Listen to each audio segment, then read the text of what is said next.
Guys, it's back again, Elton TV. Tara, intro muna tayo.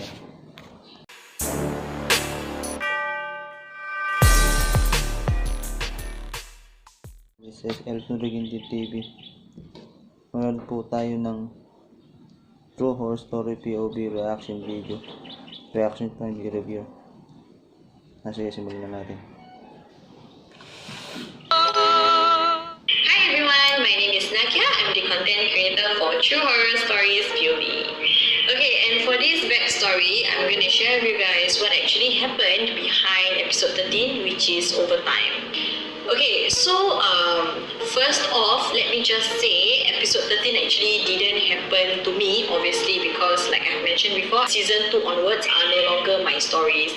They are actually stories that followers shared with me, and then we decided to make a POV out of it lah. Yeah, so that's the first thing. Secondly is episode 13 actually happened to a dude, to a guy, not a lady. Okay, but for our side, we just keep it to like me doing being the actress, the POV person. So anyway, another thing to take note of is for this episode of OverTime ni kan, I personally do not have any similar encounters that I can relate to lah. Yeah, so I will not be sharing anything lah, of course, but I think this guy's story would be enough to actually give you guys goosebumps. So I hope you guys enjoy this episode 13 backstory, and yeah, let's go.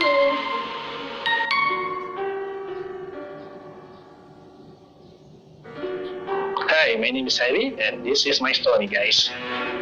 Currently, I'm working as a creative editor in a small startup company in Singapore because the company is still small and new, and we have a couple of staff, including myself, staying late to finish up all of projects here. As you know, a small company. I honestly don't mind because I'm single and we sometimes like to sleep over and crash at the office most of the time because we handle projects that has super tight deadlines, and most of us, like in army terms, we have to jog all the way to finish and meet up the customers' expectation on these projects. So myself and this partner of mine, one time, she's also an editor. We have an unspoken agreement that both of us, who when we need to sleep over or trying to finish late on a project, the other person will stay back to help out as well. We were working on this very tight schedule for one of the clients, and everybody in the office was very stressed over it until we ran out of basic necessities and provisions such as coffee, Red Bull, juice, snacks. So my partner decided to do a provision one, leaving me alone at the office. At first I thought nothing of it because I knew he would be coming back with the items. But once she left, I felt strangely weird. But I couldn't explain why. The first thing that hit me was when I went down to the fridge to get a drink. I swear I heard somebody pressing the doorbell a couple of times. At first, I thought it was my partner because he's always forgetful. Without thinking, I opened the door. There was nobody. Literally, I mean nobody. It was empty, it was quiet. Then the second time it rang again, I went to open the door again, thinking he was playing a prank.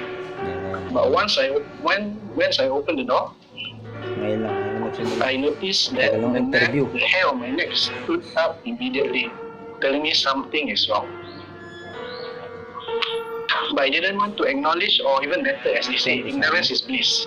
So I pretend that it didn't bother me and quickly went upstairs with my drink. Even though I was in an office, I still felt uneasy and decided to sleep it off. This is the weird part. My eyes were super heavy. I thought I could do a power nap to sleep off this uneasiness.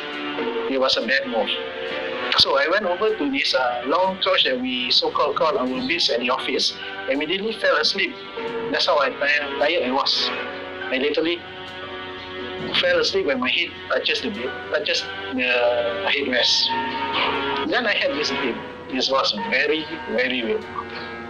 In the dream, I felt like I was suddenly standing in front of my office door. Everything felt so real, like I wasn't sleeping. But when I turned to look to where I was resting, I saw myself and something sleeping beside me.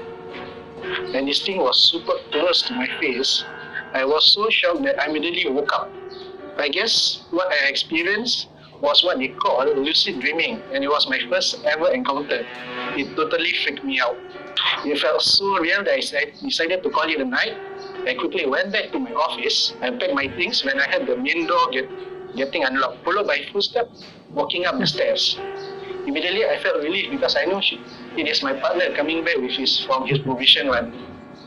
True enough, he came in to my office to check up on me. I decided he was sitting beside me. Then I decided to tell him what had happened to me. I was telling him every single detail. That, like I tell him, was my first time I experienced all these things. Then it took me a while to realize he never even acknowledged any of my questions to him. And the weird part is, he came back empty-handed.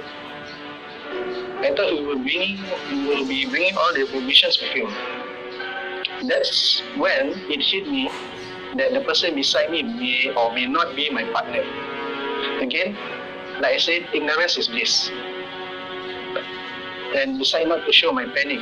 But I got the feeling that whatever or whoever this person is beside me knew about it, and I pretended to tell him that I left something behind. All this while, I tried my best to recite Ayatul Kursi. The thing is, this is funny part.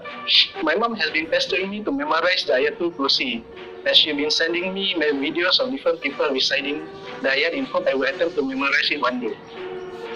But I didn't. So anyway, when I was struggling in my head to recite the verses, I literally can hear this low growling in my left ear. The growling was a hoarse voice of someone reciting the Ayatul Kursi, but the tone was like mocking the verse. I became so scared that I literally couldn't remember if I forgot how to unlock the door or open it. Or this thing did something to prevent me from leaving the office. I keep trying to open the door, but I couldn't because it doesn't make sense. It's my own office. I'm locked inside, and the lock is from the inside. Literally, I cannot explain how.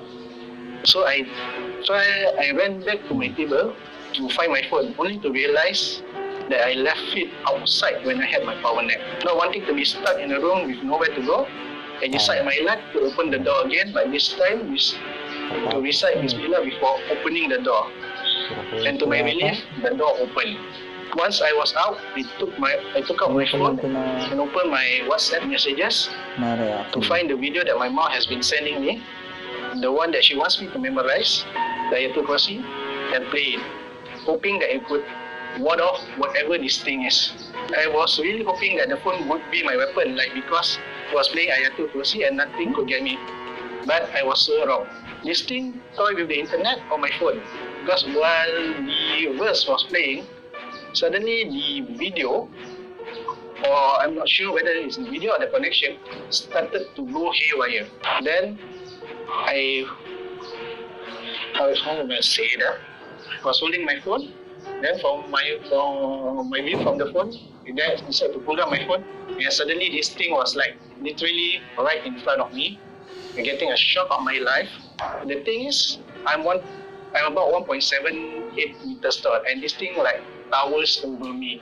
After that, I kind of turned back and hide in my room, locking the door into one corner, closing my eyes and trying to forget all the events before that. Then suddenly, my partner came back. I did tell him of what happened after the incident.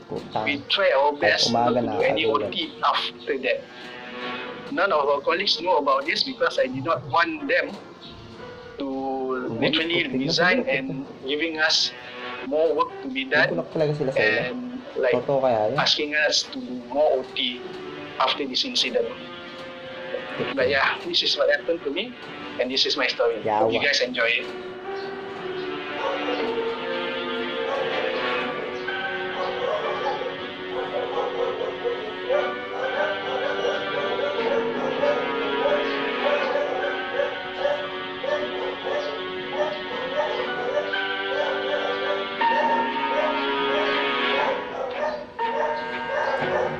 Puro kwento lang pala to. Yes, so that is episode 13 punya backstory. I hope you guys enjoyed it as much as I did. So guys, ayun lang. Kwento lang pala to. Hindi ko alam. Guys, sa susunod na lang ulit tayo magre-reaction. Don't forget to like, comment, share, and subscribe na sa YouTube channel ko. Okay, ano rin yung notification bell para updated kayo sa reaction video natin. Ayun lang guys, peace. We'll be right back.